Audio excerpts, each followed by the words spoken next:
Pour aller un peu plus loin sur cette affaire qui suscite à la fois de l'émotion mais aussi de la suspicion, nous recevons sur notre plateau Suleiman Omarji. Bonsoir. Bonsoir. Vous êtes avocat et directeur du département droit du numérique dans un cabinet d'avocats d'affaires.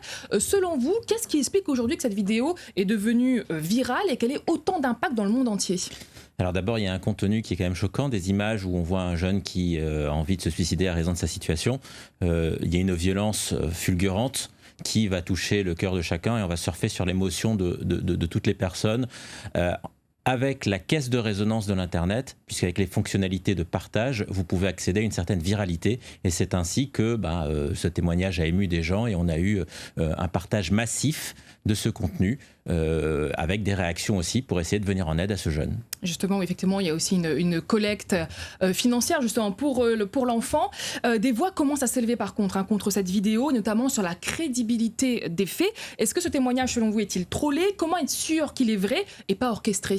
Alors, un troll, c'est généralement des discussions qui ont pour visée de créer des polémiques et de faire sortir, d'aboutir à du harcèlement ou à dégénérer dans des échanges de contenu.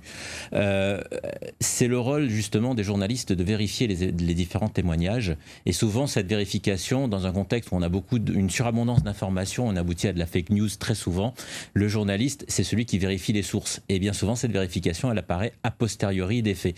On subit d'abord le choc émotionnel de l'image et après vient le temps de la vérification. Pour ce qu'on a sur cette histoire, il s'avère que ce témoignage est totalement véridique. Il y a des outils aussi sur Internet pour vérifier si l'information est vraie ou fausse ? Alors oui, surtout dans le contexte actuel, que ce soit dans le cas de cet enfant ou dans le contexte un peu plus politique, il y a beaucoup d'informations qui peuvent être fausses et vous avez des outils comme Le Monde, le Décodex, qui permet de vérifier l'information a posteriori et de s'assurer, peut-être un peu en retard, par rapport à l'instantanéité et l'immédiateté de l'information, que celle-ci est véritablement valable. Et assez rapidement, les personnes s'exposent de plus en plus sur les réseaux sociaux aujourd'hui, mais beaucoup pensent moins aux dangers, aux risques comme l'atteinte à l'irréputation, encore le cyberharcèlement, des risques qui existent aussi à La Réunion.